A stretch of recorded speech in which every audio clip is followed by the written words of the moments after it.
Shalom teman-teman semua, selamat berjumpa di Kones Channel. Di channel ini Anda akan mendengarkan, bahkan menyaksikan di video-video yang kami akan sajikan, video-video yang terbaik yang akan mengubah hidup Anda dan juga paradigma Anda. Selamat menyaksikan.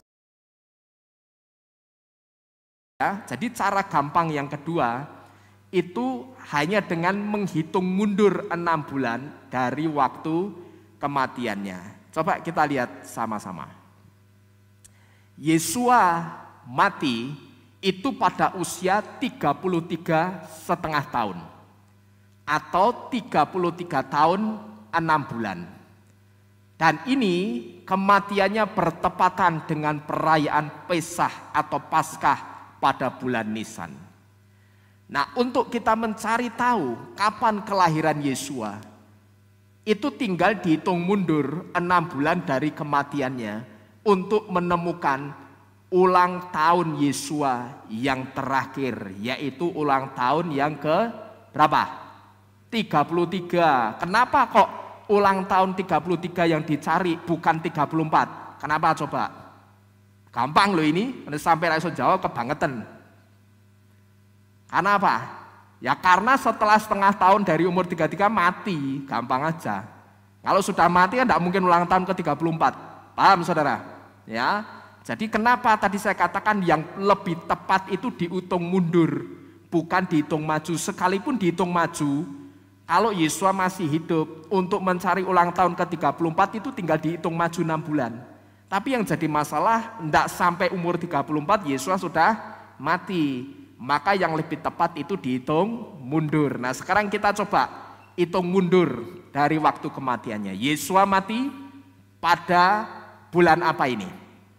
Bulan Nisan, yaitu pada perayaan Pesah atau Paskah. Bulan Nisan dalam penanggalan kita jatuh pada pertengahan bulan Maret sampai pertengahan bulan April. Saudara abaikan yang warnanya putih ini saudara, karena ini saya hanya crop dari tabel sebelumnya ya. Saya lupa ganti ke warna kuning dan hijau ya, ini diabaikan saja. Nanti kita lihat yang panah-panahnya sebelah sini. Nah kita lihat, kita hitung mundur dari waktu kematiannya. Kalau ngitung mundur berarti pointer saya ke bawah gini atau ke atas sini saudara. Ya istilahnya ke atas dulu, baru ketemu di sini karena dihitung mundur. Kalau saya dari Nisan ke Iyar namanya maju, tapi kalau mundur saya dari Nisan ke sini, ke bulan apa ini? Adar ya. Sekarang kita hitung mundur 6 bulan dari waktu kematian Yesua untuk kita mengetahui kapan Yesua itu dilahirkan. Waktu kematiannya adalah bulan Nisan. Kita hitung mundur 1 bulan, kita hitung mundur 1 bulan, maka akan jatuh pada bulan Adar, yaitu pertengahan bulan Februari sampai pertengahan bulan Maret. Lalu mundur 1 bulan lagi, jatuh pada bulan Sefat, yaitu pertengahan bulan Januari sampai pertengahan bulan Februari. Lalu mundur 1 bulan lagi, jatuh pada bulan Tefet, yaitu pertengahan bulan Desember sampai pertengahan bulan Januari. Lalu mundur 1 bulan lagi, yaitu bulan Kislu, jatuh pada pertengahan bulan November sampai pertengahan bulan Desember. Mundur 1 bulan lagi, yaitu jatuh pada bulan Kesvan, yaitu pertengahan bulan Oktober sampai pertengahan bulan November. Ini kita sudah mundur 5 bulan, kurang bulan yang terakhir. Bulan yang terakhir jatuh pada bulan Tisri, yaitu pertengahan bulan September sampai pertengahan bulan Oktober. Itulah waktu di mana Yesua itu lahir ya. Saudara tetap bisa mengikuti sampai di sini? Bisa ya, puji Bapa Yahweh. Jadi inilah saudara, waktu kelahiran Yesua yang tepat atau waktu kelahiran juru selamat yang tepat, yaitu tanggal 15 bulan Tisri.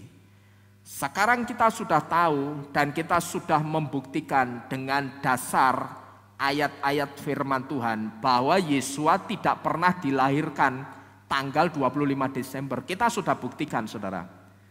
Nah, saya berharap nanti ketika saudara disuruh menerangkan oleh siapapun, secara khusus oleh orang-orang dari iman seberang yang berusaha mendakwa iman kita, mencari-cari kesalahan kita sudah bisa menjawab. Dan apa yang kita jawab itu semuanya ada dasar ayatnya, bukan rumpian, ya, bukan ngerumpi. Kalau ngomongin Tuhan tapi tidak ada dasar ayatnya itu namanya ngerumpi. Karena orang ngerumpi itu tidak bawa ayat, saudara. Benar enggak?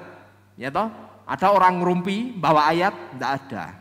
Ya, jadi kalau kita bicara soal kelahiran juru selamat, sebetulnya kita sedang berbicara tentang Tuhan. Nah, kalau kita bicara tentang Tuhan, dasarnya juga harus dari Tuhan juga. Jangan dasarnya dari manusia, apalagi manusia yang bernama Konstantin itu. Salah, saudara. Sekarang kita sudah membuktikan sesuai dasar ayat-ayat kitab suci, Yesua benar lahir pada bulan Tisri tanggal 15. Lalu tanggal 15-nya dari mana, saudara? Tanggal 15-nya itu disiratkan melalui kata pada masa itu di kitab Lukas pasal kedua ayat pertama. Buka, saudara. Saya memang tidak tulis di tabel, ya. Tapi saudara buka Lukas 2 ayat yang pertama. Dan terjadilah pada masa itu sebuah keputusan keluar dari Kaisar Agustus agar seluruh penduduk didaftarkan. Nah, seringkali saudara, orang-orang Kristen dan Katolik ketika membaca ayat ini yang disoroti itu keputusannya Kaisar Agustus untuk mengadakan sensus penduduk. Ya, jadi kalau saudara perhatikan di situ ada kalimat agar seluruh penduduk didaftarkan, itu kalau bahasa kita di Indonesia itu sensus penduduk. Nah, cuman sayangnya seringkali ketika orang membaca ayat ini yang disoroti itu bukan kalimat atau kata pada masa itu, tapi yang disoroti sensus penduduknya. Padahal sebetulnya sensus penduduknya itu tidak penting. Tapi yang penting justru kata pada masa itu. Kalau yang harus disoroti kata pada masa itu, maka akan timbul pertanyaan, masa itu masa apa? Nah, begitu saudara. Harusnya kalau orang menyoroti kata pada masa itu, kata masa itu masa apa? Gitu loh. Nah, sekarang saya beritahu kenapa Kaisar Agustus mengadakan sensus penduduk pada masa itu. Masa itu adalah tepat pada perayaan Sukot atau Hari Raya Pondok Daun. Nah, seperti di Indonesia, saudara, orang yang bekerja di luar kota Semarang atau bekerja di luar Jawa, bahkan mungkin sampai ke luar negeri, mereka biasanya akan pulang mudik pada hari raya apa biasanya? Idul Fitri atau Lebaran. Itu kalau di Indonesia. Tapi kalau di Israel mudiknya kapan? Pada saat hari raya Sukot. Kenapa kok mudik? Kembali lagi ke kitab Ulangan 16 ayat 16. Bahwa 3 kali dalam setahun setiap laki-laki dari antaramu harus terlihat di dalam bait suci. Gitu loh saudara. Ya, maka mereka yang ada di luar Israel itu pada mudik balik. Ya, pulang kampung semua. Nah, momen mudik atau pulang kampung inilah yang kemudian oleh Kaisar Agustus itu dimanfaatkan untuk sensus penduduk. Paham saudara? Ya, nah, kenapa kok Kaisar Agustus memanfaatkan sensus penduduknya pada waktu mudik? Karena kan tidak memungkinkan. Kalau pada saat misalkan saya itu sedang bekerja di Jakarta, atau saya bekerja di luar Jawa, tidak mungkin Gubernur Jawa Tengah itu akan nyurati satu persatu warga Semarang yang ada di luar Jawa, yang ada di Jakarta, ada di Bali, atau ada di luar negeri. Disurati satu persatu. Sensus ya, kamu di sana sudah menikah belum? Kalau sudah menikah, kamu beranak pinak jadi berapa? Tidak mungkin seperti itu, repot, biayanya banyak. Maka Kaisar Agustus itu memanfaatkan momen pulang kampungnya orang-orang Israel, kembali ke Israel, dan momen pulang kampungnya itu pada saat apa? Perayaan Sukot atau Tabernakel. Paham saudara? Dan kita sudah diberitahu bahwa hari raya Pondok Daun sesuai kitab Imamat itu dirayakan pada tanggal atau hari ke-15 bulan yang ke-7. Hari ke-15 bulan ke-7 itu artinya tanggal 15 bulan Tisri. Nah, jadi tanggal 15 bulan Tisri bertepatan dengan perayaan Sukot itulah Yesua dilahirkan. Lalu bukti lainnya apa saudara? Kalau saudara melihat di dalam kitab suci juga disebutkan bayi Yesua itu dibungkus pakai kain apa? Kain lampin. Kain lampin itu sebetulnya saudara tahu kain apa? Kain lampin itu sebetulnya kain obor. Jadi kalau di sana menyalakan obor itu bukan pakai sentir. Di sini kan pakai sentir, ya toh? Bikin sentir dari apa? Bambu. Bambu diisi minyak, pas rosnya itu dipotong, dipakai tempat minyak lalu diisi apa? Sumbu. Tapi kalau di sana pakainya kain, namanya kain lampin. Dan kain lampin ini hanya keluar sekali dalam setahun, yaitu hanya pada perayaan Sukot. Jadi mereka memakai kain lampin ini untuk membuat obor. Itu hanya sekali dalam setahun, yaitu pada perayaan Sukot. Jadi ini sangat tepat sekali ketika Yesua dibungkus kain lampin bayinya. Kain lampin hanya ada pada bulan Tisri. Dengan kata lain, kain lampin itu hanya keluar pada bulan Tisri. Bulan-bulan lainnya selama setahun itu tidak keluar, hanya pada bulan Tisri, saudara-saudara sekalian.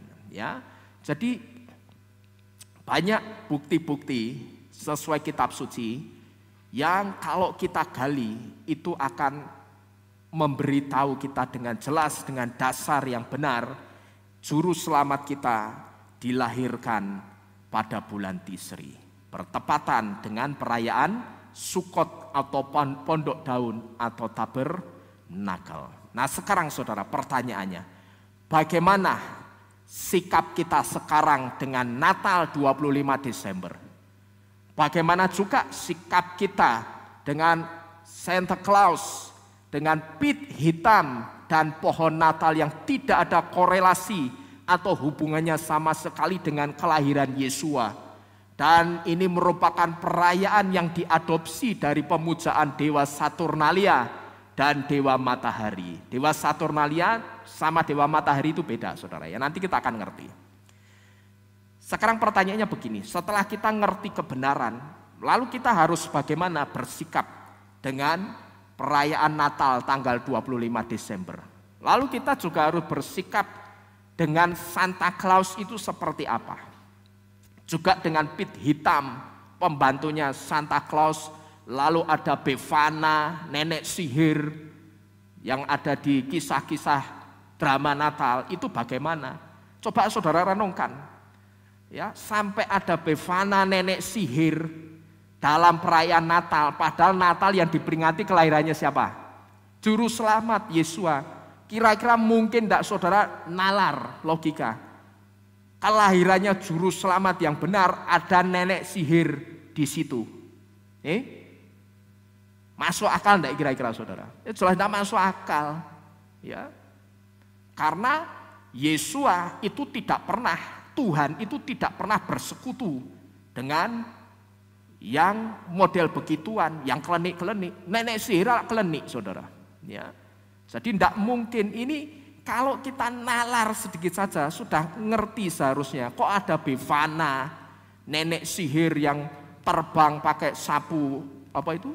Sapu terbang ajaib. Seperti siapa namanya dulu nek zaman sekolah itu loh, Bobo itu loh. Sisirik. Ya benar ya, Sisirik ya. Nenek Sisirik itu kan naik sapu terbang. Lah bayangkan ngapain dia dekat-dekat Yesua. Ya kan ini jelas tidak mungkin, saudara. Lalu sikap kita bagaimana sekarang? Sikap kita yang pertama, tentunya jangan ikut-ikutan lagi merayakan kelahiran juru selamat di waktu yang salah. Jangan pernah kita ikut-ikutan merayakan kelahiran juru selamat di waktu yang salah. Saya harus memberitahu ini karena saya pernah melihat orang itu sudah di dalam Bapa Yahweh, tapi waktunya Natalan keluyuran ke gereja-gereja yang masih merayakan Natal. Aduh, tak pikir ini orang ngerti atau enggak ini. Ya, dia sudah nyembah Tuhan yang benar, dia sudah ngerti kelahiran juru selamatnya yang benar itu kapan, tapi pas Natalan 25 Desember kelayaban. Sampai gereja mana-mana ikut Natalan. Gereja ini ngadain Natalan, dia ada di situ. Nanti gereja lain Natalan, dia datang ke situ, saudara. Nanti di lapangan ini, di lapangan itu ada Natalan, datang. Wah, tak pikir ini jemaat maha hadir ini. Ya. Yang harusnya maha hadir itu Roh Kudus, tapi ini jemaatnya ikut-ikut maha hadir. Ya, di mana ada perhelatan besar, sekalipun dalam perhelatan itu nama Yahweh tidak ditinggikan, bahkan ditolak, dia hadir di sana. Ya. Ini orang yang saya sebut imannya itu iman bunglon. Sebentar hijau, sebentar kuning. Nanti sebentar lagi coklat, sebentar lagi merah, sebentar lagi hitam. Ya, itu imannya bunglon. Kalau seperti itu, dan Bapak Yahweh dengan model orang yang seperti ini benci, saudara. Kenapa saya bisa mengatakan seperti ini? Tuhan sendiri yang mengatakan orang-orang yang model seperti ini itu disebut orang yang imannya itu suam-suam kuku. Panas hendak, dingin hendak, tapi anget-anget ayam dicekel yang gilani. Hendak dipegang, hendak dibuang, ya bikin bau. Gitu loh. Ya. Jadi bikin nek Tuhan orang-orang model seperti ini. Nah, inilah kenapa saya harus memberitahu. Kalau kita sudah ngerti juru selamat kita, tanggal lahirnya yang benar, itu bukan bulan Desember, tapi pertengahan September sampai pertengahan Oktober. Kalau tanggalnya memang selalu berubah-ubah, tapi bulannya tidak pernah berubah. Karena dalam Almanak Ibrani, itu ada di bulan yang ke-12, itu ada Adar pertama dan Adar kedua. Nah, Adar kedua inilah yang membuat bulan dari bulan di penanggalan Ibrani tidak pernah bergeser. Kalau kita merayakan Sukkot, tahun ini kita bisa merayakan di awal bulan Oktober. Tapi tahun kemarin apakah kita di awal bulan Oktober, saudara? Enggak. Tapi di pertengahan bulan September. Kenapa? Tanggalnya memang berubah, tapi bulannya tidak pernah berubah. Selalu bulan Tisri itu jatuh di pertengahan September sampai pertengahan Oktober. Hitungan atau siklus satu bulannya. Jadi ini sikap kita yang pertama, jangan ikut-ikutan lagi merayakan kelahiran juru selamat di waktu yang salah. Tidak usah ada pohon Natal ikut-ikut foto. Saudara ngerti pohon Natal itu pohon apa? Dinubuatkan di dalam firman Tuhan, itu pohon perzinahan. Ya. Kalau saudara pernah mendengar lagu I saw mommy kissing Santa Claus underneath the mistletoe last night. Nah, di situ dikatakan apa? Aku melihat mami itu lagi mencium Santa Claus di bawah pohon mistletoe tadi malam. Anaknya ceritanya dipikirnya sudah tidur sama maminya, tapi ternyata anaknya mengendap-endap turun dari lantai 2 ke lantai pertama. Dan dia ngintip maminya itu sedang mencium Santa Claus di bawah pohon mistletoe. Pohon mistletoe itu sekarang dipakai sebagai pohon apa? Pohon Natal. Pertanyaannya sekarang, kenapa dikatakan itu sebagai pohon perzinahan? Karena yang dicium maminya itu ayahnya atau bukan? Bukan, tapi Santa Claus orang lain. Nah, kalau maminya sudah punya suami nyium orang lain itu berarti berzina artinya. Nah, ini di sini nih, mencium Santa Claus di bawah pohon mistletoe. Dan juga dinubuatkan di dalam kitab suci dikatakan, akuilah segala dosa dan pemberontakanmu, bahwa kamu telah meluapkan birahimu di bawah pohon yang rimbun. Ya, cuman saya lupa ayatnya ada di mana, nanti saya akan share di grup WhatsApp kita, saudara. Saudara ingatkan saja nanti. Jadi ini yang pertama. Sikap kita setelah ngerti kebenaran tentang kelahiran Yesua yang benar atau juru selamat yang benar, jangan lagi kita ikut-ikutan merayakan Natalan atau kelahiran juru selamat di waktu yang salah. Karena kita pun kalau dikasih ucapan selamat ulang tahun ya, di waktu yang salah, saudara mau terima? Saya yakin tidak. Pasti akan protes. Misalkan nih, siapa? Obed ulang tahun bulan Juli misalkan. Lalu dikasih ucapan selamat sama Dani bulan November. Bet, selamat ulang tahun ya. Kira-kira Obed nolak atau nerima, saudara? Pasti akan menolak. Ulang tahunku bukan bulan November kok. Ulang tahunku itu bulan Juli. Kan begitu ya. Jadi kita sendiri, kita aplikasikan dalam kehidupan kita sendiri. Kita sendiri kalau dikasih ucapan selamat ulang tahun di waktu yang salah juga tidak mau. Nah, kemudian bagaimana juga kita harus bersikap setelah ngerti kebenaran. Yang kedua, jangan lagi merayakan Natal dan memberi salam ucapan selamat Natal pada tanggal 25 Desember. Jadi kalau saya katakan tidak perlu lagi merayakan Natal, perlu enggak kita masang pohon Natal di rumah, saudara? Enggak perlu, wong itu pohon perzinahan ngapain dipasang di rumah, ya. Karena dengan kita merayakan dan mengucapkan selamat Natal pada tanggal 25 Desember, itu sama dengan menyetujui bahwa yang lahir pada tanggal 25 Desember adalah Yesua.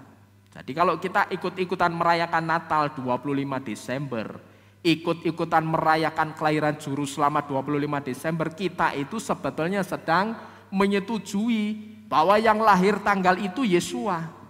Padahal yang lahir tanggal 25 Desember itu setan yang namanya Saturnalia. Saturnalia itu siapa? Dia adalah dewa benih tanaman dan dewa pepohonan, atau seringkali disebut sebagai dewa pertanian. Dan juga ada dewa Amon-Ra atau dewa matahari dan dewa-dewa lainnya yang lahir pada tanggal 25 Desember. Dan dewa-dewa itu tidak lain adalah berhala. Firman Tuhan memberitahu, ya, sebab ilah bangsa-bangsa adalah berhala. Berhala itu siapa, saudara? Setan. Ya, jadi tidak perlu dan jangan lagi kita merayakan Natal dan memberi ucapan selamat Natal pun itu tidak usah, tidak perlu. Ya, karena apa, saudara? Itu bukan iman kita. Natal 25 Desember itu bukan iman kita. Nah, pertanyaannya sekarang begini. Mungkin saudara bingung. Nah, Pak, tapi saya ini kerja di satu kantor yang banyak orang Kristennya dan ngertinya mereka saya ini juga masih Kristen. Dan saya bagaimana ya, Pak? Kalau saya dikasih ucapan selamat Natal, bagaimana kalau kita dikasih ucapan selamat Natal? Kalau kita diberi ucapan selamat Natal, ucapkan saja terima kasih, ya, todaraba. Tapi jangan membalas dengan ucapan selamat Natal juga. Tidak boleh. Karena kita sudah ngerti ketika Natal itu diucapkan tanggal 25 Desember atau bulan Desember, sekalipun tidak tanggal 25, itu sudah kesalahan. Ketika kita dikasih ucapan selamat Natal, ucapkan saja, todah, terima kasih ya.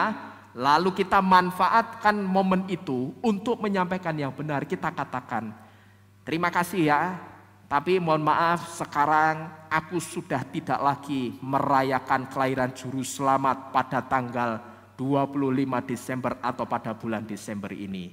Karena sesungguhnya sesuai dengan kitab suci kita, tahu enggak kamu? Juru Selamat itu lahirnya tanggal 15 Tisri, bukan 25 Desember. Biasanya dari pengalaman saya, saudara, ketika orang itu mendengar nama atau kata bulan Tisri, kata bulan Tisri itu asing di telinga orang kebanyakan.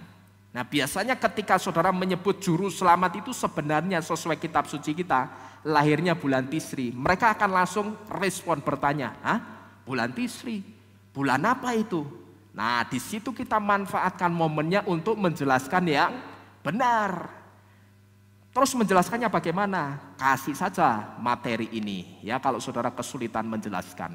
Tapi syukur-syukur saudara pelajari dulu sehingga saudara bisa menjelaskan juga. Amin. Ya, jangan ikut-ikutan melayani ya. Enggak usah pasang pohon Natal juga di rumah. Ya. Lalu berikutnya, mungkin saudara, nah ini perlu saya beritahu juga saudara. Mungkin ketika saya menerangkan hal ini, ada di antara kita yang berkata di dalam jantung hati kita, enggak apa-apa lah Pak, kita ngasih ucapan selamat Natal, itu kan cuman untuk toleransi. Dan mungkin juga ada yang mengatakan begini, wah enggak apa-apa, ngasih ucapan selamat Natal itu enggak apa-apa. Buktinya selama ini aku kasih ucapan selamat Natal, itu enggak terjadi apa-apa, juga enggak dihukum Tuhan tuh. Ya. Saya pernah memberitahu kepada saudara, ketika kita melakukan kesalahan, tapi tidak terjadi apa-apa, seolah-olah Tuhan diam, seolah-olah Tuhan biarkan, itu bukan berarti, perhatikan baik-baik, itu bukan berarti Bapak Yahweh ACC dengan kesalahan itu. Pegang ini baik-baik. Kita ngerti apa yang kita lakukan itu dosa, itu kesalahan, tapi tidak terjadi apa-apa, seolah-olah Tuhan diam, seolah-olah Tuhan biarkan, itu bukan berarti Tuhan ACC, saudara. Ya. Dan yang harus kita tahu, perhatikan ini baik-baik. Ketika masih ada di dunia ini, mungkin ketika kita melakukan kesalahan, tidak terjadi apa-apa. Seolah-olah Tuhan diam, seolah-olah Bapak Yahweh biarkan. Tapi yang perlu saudara ketahui, di penghakiman Bapak Yahweh nanti, sikap kita yang menentang firman ini akan diperhitungkan oleh Bapak Yahweh.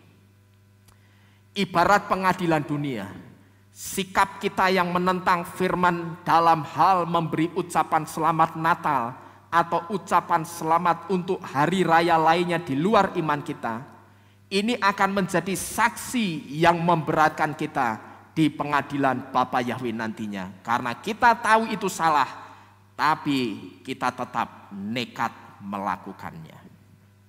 Ya.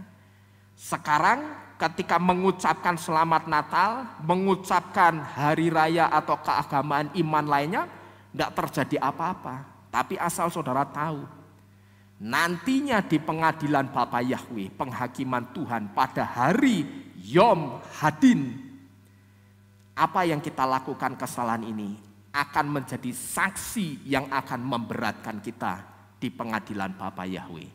Coba kita baca. Bet Yohanan pasal pertama ayat 4-11.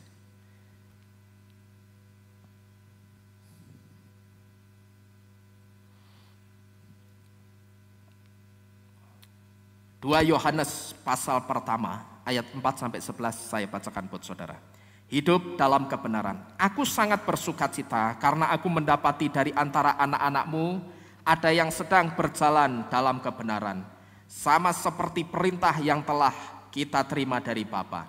Dan sekarang aku meminta engkau, hai Ibu, Bukan seakan-akan aku menuliskan perintah yang baru kepadamu, melainkan yang dari semula terus kita pegang, bahwa kita harus mengasihi seorang terhadap yang lain. Dan inilah kasih itu, bahwa kita harus berjalan sesuai dengan perintah-perintahnya. Perhatikan ayat 6 ini baik-baik. Inilah perintah itu, sama seperti yang telah kamu dengar dari semula, bahwa kamu harus berjalan di dalamnya. Sebab banyak yang menyesatkan telah muncul ke dunia. Merekalah yang tidak mengakui Yesua HaMasiah yang datang dalam daging. Dia inilah yang menyesatkan dan anti HaMasiah. Lihatlah dirimu sendiri, supaya kita tidak menghancurkan apa yang telah kita kerjakan.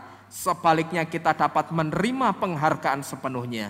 Setiap orang yang melanggar dan yang tidak tinggal tetap dalam ajaran HaMasiah, ia tidak memiliki Elohim. Siapa yang tinggal tetap dalam ajaran HaMasiah, ia itulah yang memiliki baik Bapa maupun Putra. Sekarang perhatikan ayat 10 dan 11 baik-baik. Jika seseorang datang kepada kamu dan dia tidak membawa ajaran ini, janganlah menerima dia ke dalam rumah dan janganlah mengucapkan apa? Salam kepadanya. Lalu ayat 11, sebab siapa yang mengucapkan salam kepadanya, dia sedang bersekutu dalam pekerjaan-pekerjaannya yang jahat. Pertanyaannya, pekerjaan-pekerjaannya itu pekerjaannya siapa? Tidak lain adalah setan. Jadi kenapa sikap kita dalam memberi ucapan yang salah saja itu nantinya akan diperhitungkan? Karena kita dianggap mendukung kesalahan, saudara. Tadi kita sudah membaca di dalam kitab Bet Yohanan pasal pertama ayat 4 sampai dengan yang ke-11. Sekarang saya akan terangkan 2 Yohanes 4 ayat pertama sampai dengan yang ke-11 ini. Saudara perhatikan di depan baik-baik. Kita perhatikan. Di dalam kitab Bet Yohanan atau 2 Yohanes 1 ayat 4 sampai 11. Di ayat ini kita diingatkan bahwa ada pengajaran kasih dari Yesua. Yaitu memang kita harus mengasihi seorang dengan yang lain. Artinya soal saling mengasihi itu satu keharusan. Itu bisa saudara lihat di ayat yang kelima. Ya, tapi di ayat yang keenam, Yohanan memberitahu juga bahwa definisi kasih yang sesungguhnya yang benar itu berjalan atau hidup dalam perintah-perintahnya Bapa Yahweh. Perhatikan di ayat yang ke-6. Di situ dikatakan, dan inilah kasih itu, bahwa kita harus apa itu? Berjalan sesuai dengan perintah-perintahnya. Seringkali orang mengatakan, enggak apa-apalah untuk toleransi. Ya, kita kan hidup bermasyarakat. Apakah kalau saya tidak mengucapkan selamat Natal itu artinya saya tidak menghormati iman tersebut? Tidak, saudara. Ya. Apakah kalau saya tidak mengucapkan ucapan selamat Natal dari hari keagamaan iman lain, itu artinya saya tidak menghormati iman mereka? Oh tidak.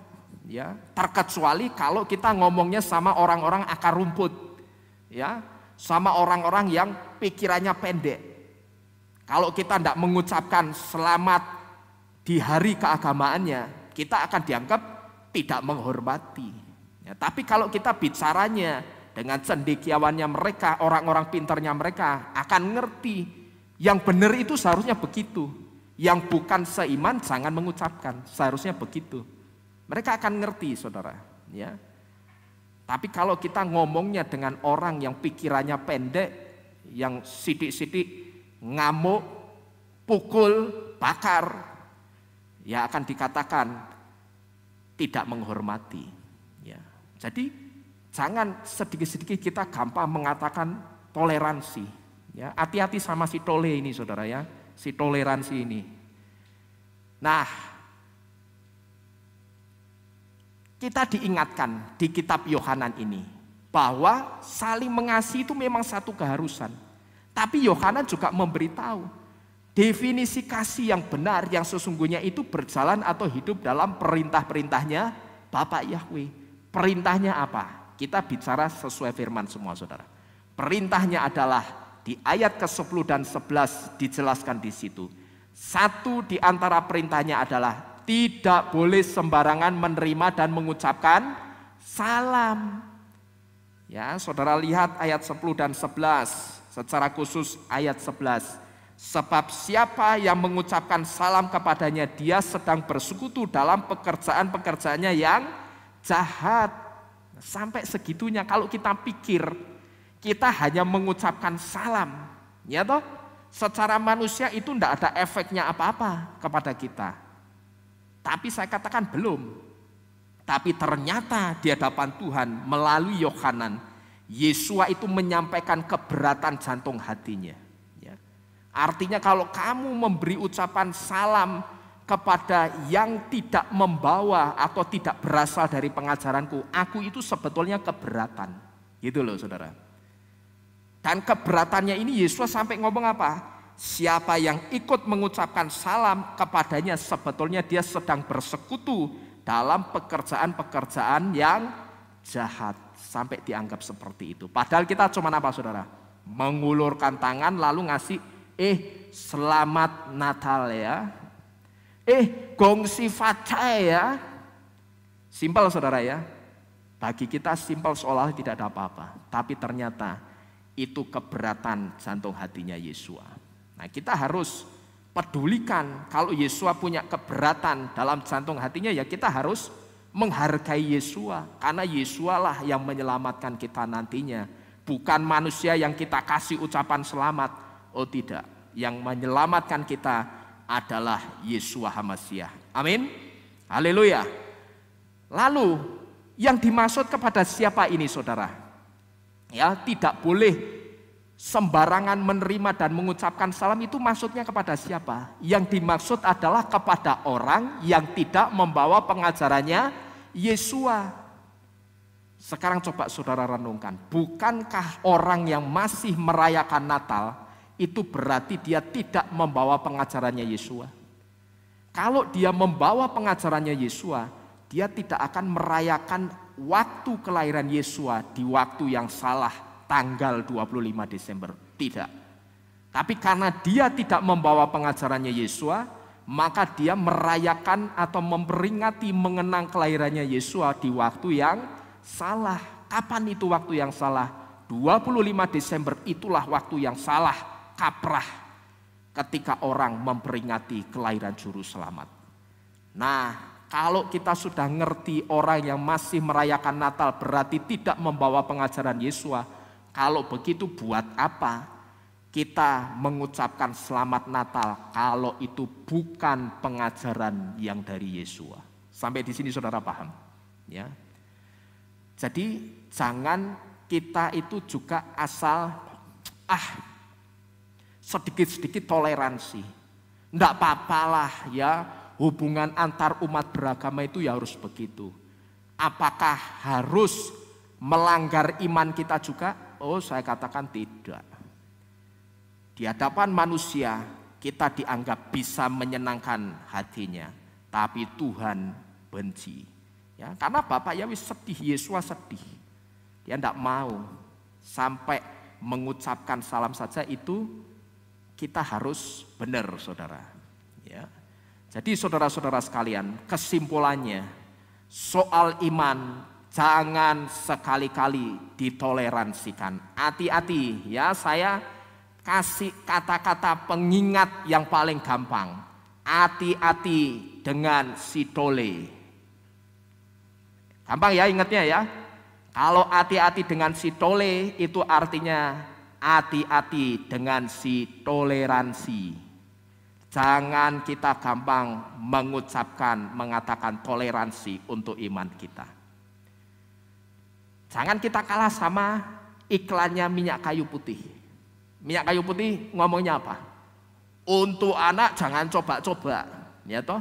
Padahal yang dipikir minyak kayu putihnya diminum atau dioleskan di tubuh, saudara. Dioleskan atau diminum? Dioleskan, belum diminum toh? Itu saja yang cuman dioleskan, tidak boleh coba-coba. Ngerti saudara? Apalagi untuk iman yang ada di dalam diri saudara, itu juga jangan sekali-kali coba-coba dengan mengatakan toleransi. Hati-hati pokok ya, sama si siapa tadi? Si tole, ya, si toleransi itu bahaya itu. Ya, jangan sedikit-sedikit ditoleransikan. Kita nurut saja apa kata Tuhan kita Yesua. Amin. Saya percaya kita nurut Yesua, kita pasti diselamatkan. Kita tidak nurut, tidak akan ada keselamatan. Nah, semua kesalahan fatal soal kelahiran juru selamat ini, saudara, ini tidak lain adalah ulahnya dari bapak para pendusta, yaitu setan. Tapi saudara, sebagai penutup, dari ulahnya ini justru kita seharusnya bersyukur. Karena sekarang ketika bapak para pendusta itu berulah menciptakan kebohongan, ulahnya ini justru membuat kita jadi tahu kebenaran.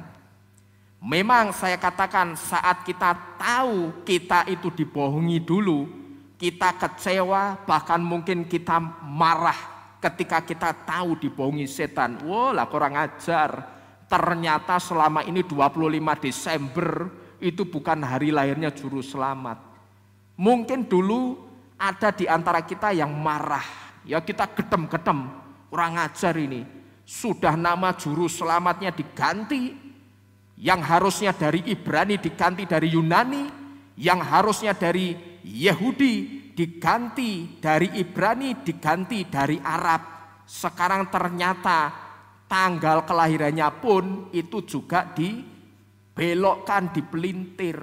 Itulah setan cara bekerja. Kalau dia bekerja itu smooth, halus, tapi kehancurannya total, saudara. Kehancuran, menghancurkan iman seseorangnya itu total. Dan itu kehancurannya dahsyat loh, jangan saudara kira enggak ya. Memang saat kita waktu itu dibohongi kita kecewa, marah ya. Tapi kalau saya saudara, justru saya senang. Dan sekarang saya lega. Karena apa? Karena dengan saya dibohongi dulu, Bapak Yahweh singkapkan semua kebohongan itu. Kalau kita perhatikan di dalam kitab Kohelet atau kitab Pengkhotbah 7 ayat 3. Di situ ditulis ayatnya begini dalam bahasa Ibrani. Tov kaas mishok kibro apanim yitab lev. Yang artinya kekesalan lebih baik daripada tertawa. Karena dari wajah yang muram jantung dapat menjadi lega. Kalau terjemahnya ILT masih ditulis dengan hati. Tapi lev sekali lagi artinya apa? Jantung ya. Jadi kekesalan lebih baik daripada tertawa, karena dari wajah yang muram jantung dapat menjadi lega. Wajah yang muram di sini adalah gambaran kekecewaan dan kekesalan kita. Kesal dan kecewa karena dulu kita ditipu mentah-mentah oleh bapaknya para pendusta, yaitu setan, sehingga kita merayakan kelahiran juru selamat di waktu yang salah. Tapi saudara, oleh Raja Salomo dengan hikmahnya atau hikmatnya dia mengatakan di dalam kekecewaan ada kelegaan. Artinya apa? Ini artinya kita memang diizinkan kecewa dulu karena dibohongi setan, tapi kekecewaan ini diizinkan Tuhan untuk kita melihat kebenaran itu, saudara. Ya.